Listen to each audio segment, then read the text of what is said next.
Aspect جو ہے وہ اس جگہ پہ ہے کہ سینٹرل ایشیا ہی آپ کی پوری دنیا کو ایک کونسلنگ دے رہا ہے، جس پہ کنیس پہ اسرائیل میں بن رہا ہے، پارلیمنٹ پوری یورپ کی یونین بن رہی، اسی کو کاپی کرتی ہوئی ہے.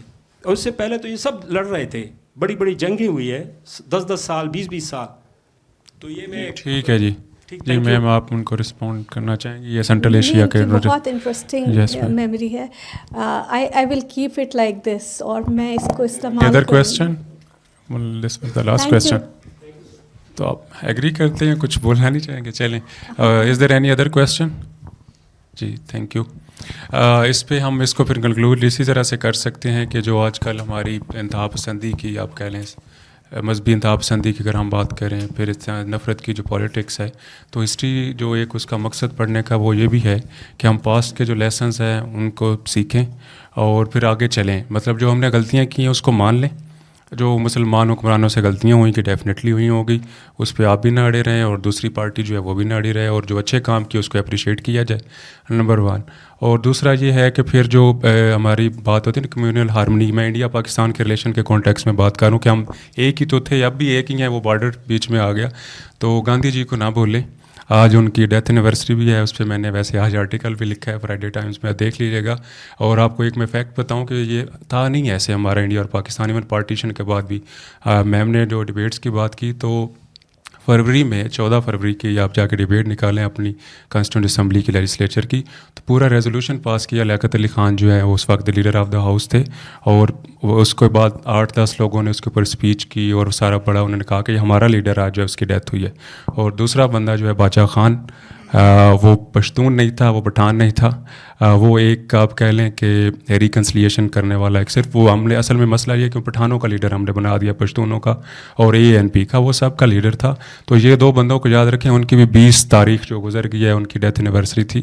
تو اس کو لے کے جو نان وائلنس کی کمیونل ہارمونی کی بات کریں تو تب بھی میرے خیال میں جو ہے ہم آگے بڑھ سکتے ہیں. میں انڈیا پاکستان کی بات کر رہا ہوں، اور پوری دنیا میں ایسا ہوتا ہے کہ آپ کے بارڈرز کے ڈسپیوٹس بھی ہوتے ہیں لیکن آپ کا ٹریڈ چلتا رہتا ہے. تو ہمارے ملک اور ریجن کے اندر بھی جو پراسپیرٹی آ سکتی ہے وہ یہی ہے کہ آپ جو ہے تھوڑا چیزوں کو ایکسیپٹ کریں اور آگے چلیں. تھینک یو سو مچ مین، بہت شکریہ آپ آئے. Thank you.